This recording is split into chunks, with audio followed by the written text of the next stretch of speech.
Hi friends, this is Shravani. Welcome back to my channel కాసేపు సరదాగా. ఈ వీడియోలో మేము రేణిగుంట నుంచి శ్రీకాళహస్తికి వెళ్తున్నాము.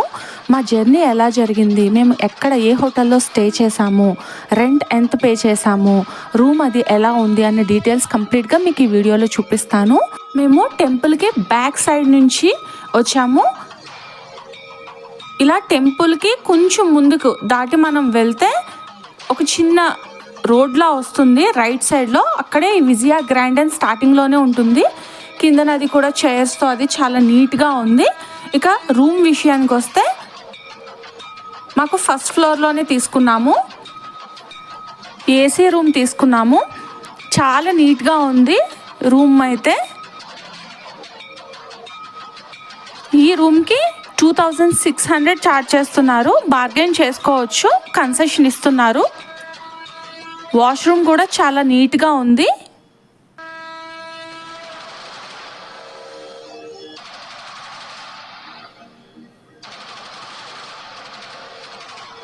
ఈ హోటల్లో రూమ్ తీసుకోవటం వల్ల మనకుండే బెనిఫిట్ ఏంటి అంటే, ఇక్కడ ఈ విండోలోంచి చూస్తే మనకి టెంపుల్ వ్యూ చాలా బాగా కనిపిస్తుంది. చూసారా, అదేనండి టెంపుల్. చాలా నియర్ బైలో ఉన్న హోటల్ ఇది. రూమ్స్ కూడా చాలా నీట్గా ఉన్నాయి. ఏసీ అండ్ నాన్ ఏసీ రెండు అవైలబుల్గా ఉన్నాయి. మీరు కూడా టెంపుల్కి వస్తే డెఫినెట్గా ఇక్కడ స్టే చేయండి. సో మేము రూమ్లో ఫ్రెష్ అయ్యి ఈవినింగ్ అయిపోయింది. అప్పుడు టెంపుల్కి వచ్చాము.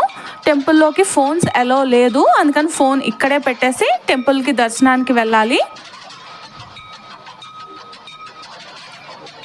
క్రౌడ్ అంత ఎక్కువగా ఏం లేదు, నార్మల్గానే ఉన్నారు.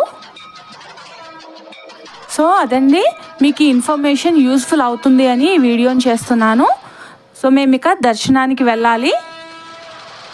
మీకు ఈ వీడియో నచ్చుతుందని అనుకుంటున్నాను. మీకు ఈ వీడియో నచ్చినట్లయితే నా ఛానల్ని సబ్స్క్రైబ్ చేసుకోండి. అలాగే ఈ వీడియోకి ఒక లైక్ కొట్టి షేర్ చేయడం మాత్రం మర్చిపోకండి.